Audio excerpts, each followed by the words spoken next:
Welcome back, fellow travelers, to another episode of A Random Planet with Life. It's been just about 9 years since the last episode came out, and I'm excited to share that we're finally back. So we're gonna go ahead and start off by flying away from the Earth and finding our first random planet with life.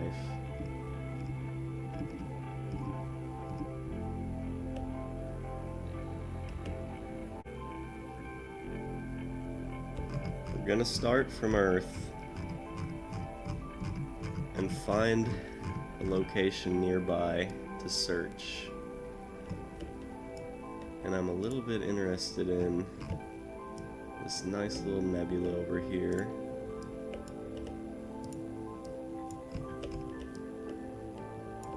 This is a nice little area here. The Ryan Nebula, the Flame Nebula, very cool. There's quite a bit of nebulas around here. The Running Man Nebula. I'm thinking we're gonna start somewhere around here. Now, SpaceEngine is a lot better.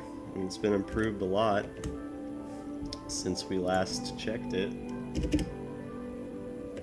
And they added a new thing called the Star Browser, which makes it a bit easier to find planets with life. You can even put any parameters that you want.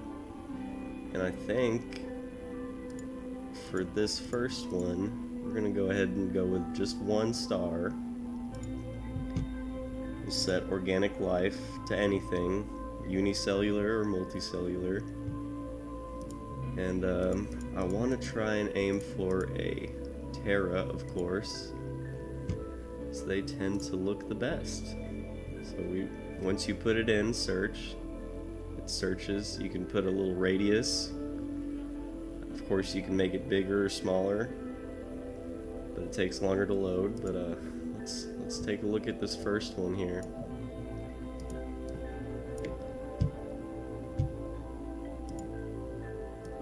A hot, arid Terra with life. So let's go and fly over there.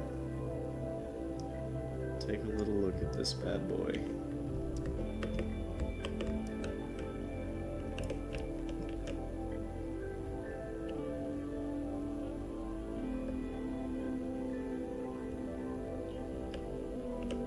Not a bad looking planet, but you know, it's just a little boring, and there's no rules here in this new season. So we're gonna go ahead and just go down the list until we find something interesting.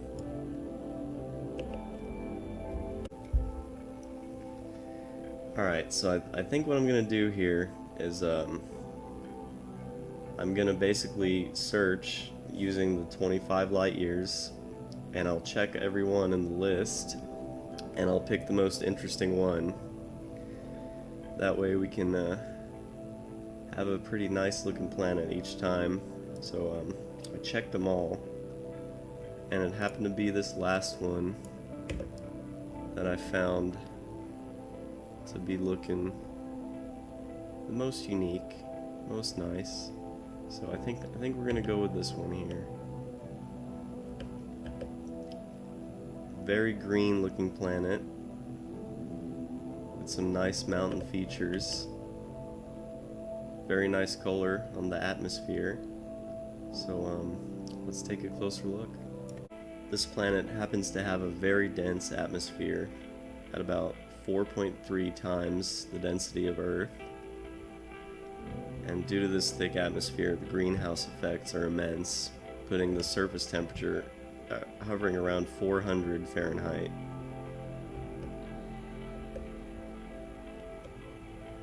You can see scattered megavolcanoes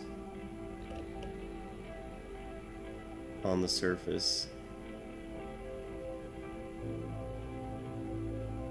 as we slowly reduce altitude here.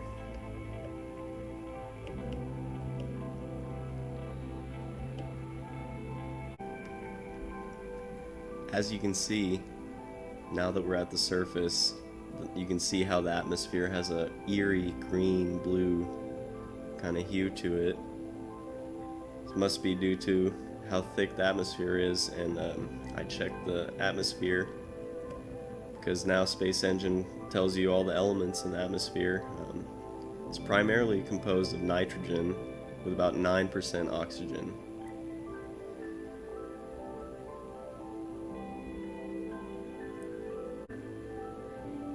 Higher up above the cloud layer, we can see the color becomes a little bit more warm and inviting.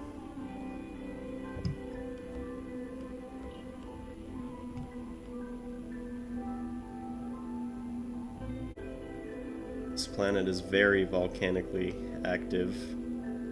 Just doing a quick glance all around the planet, I've spotted probably 30 or 40 active volcanoes.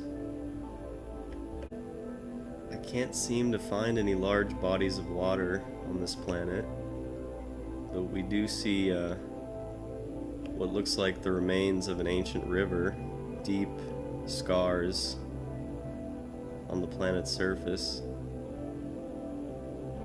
Taking a closer look now, in that ridge that looks like it was from an ancient river, we see that it's actually massive. You can't even tell that we're at the bottom of the ridge here. But this side of the planet has some more rounded mountain range looking formations. You can see that giant volcano there in the distance. This planet is mostly very green, but it does have some sandy desert type areas. This is one of them, and it has some nice giant mountain type formations here. I've been scouring the surface looking for water, but I just can't find any, so I'm not sure how life came to be here or how it sustains itself. Maybe there's some underground reservoirs, rare pockets of water somewhere. According to SpaceEngine, this planet has multicellular life, but it's only aerial, so the surface might be too inhospitable or hot for land creatures to live, but apparently there are some in the atmosphere. They could be high altitude, sort of flying animals, or they could be a little closer to the ground.